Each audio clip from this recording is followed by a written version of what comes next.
আমার voter number কত?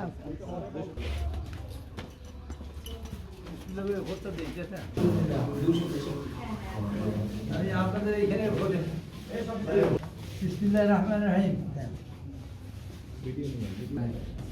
তুলছেন ছবি বিসমিল্লাহির রহমানির রহিম আমি আপনার অসংখ্য ধন্যবাদ। ভোট তো আমি বেতাগি থেকে দেখা শুরু করেছি, সেখানে এবং বামনায় দেখেছি বেশ কয়েকটা জাল ভোট হয়েছে, সব কয়টা দাঁড়িপাল্লার।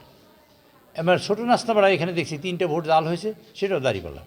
উপরে কারেন্ট আছে, নিচে কারেন্ট নাই, সেটাই ছোটো নাস্তাপাড়াই। এটা এই কেবল দেখে আসলাম 10 মিনিট আগে।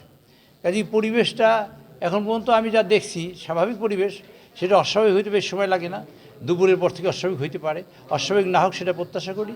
আর যিনি ভোট বেশি পাবেন তিনি তো নির্বাচিত হবেন। কিন্তু আমি এখন খবর পাই আমার পাথরঘাটা সাউথে, বিশেষ করে পদ্মা, তারপরে কী বলে বাদুরতলা, তারপর আমরাতলা, এইসব সেন্টারে প্রচুর ঝামেলা হইতেছে।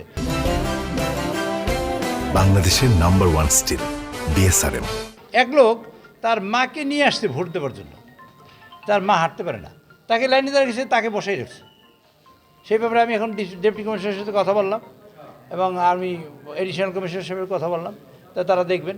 আমি মনে দে আর ভেরি ভিজিলেন্ট, আমার কাছে ভালোই মনে হয়েছে তারা সিরিয়াস, মানে লোকজন। কিন্তু আমাদের লোকগুলোকে প্রশাসন বিভিন্ন পদ্ধতি ডিস্টার্ব করে। দেখেন এইখানে গতকালকে ডিআইজি সাহেব 3টের থেকে এসে রাত 9টা 10টা পর্যন্ত থেকে গেছে। ডিআইজি সারা বরিশাল ডিভিশনে নির্বাচন, কিন্তু উনি এসে এখানে হাজির হয়েছেন। তারপর এডিশনাল কমিশনারকে দিয়েছেন আমার এই পাথরঘাটার জন্য। আমার তাতে কোনো সমস্যা নাই, যে কোনো লোকই থাকতে পারে, কিন্তু কথা হলো একটা প্রার্থীর পক্ষে কিছু কার্যক্রম হচ্ছে বলে আমি মনে করতেছি।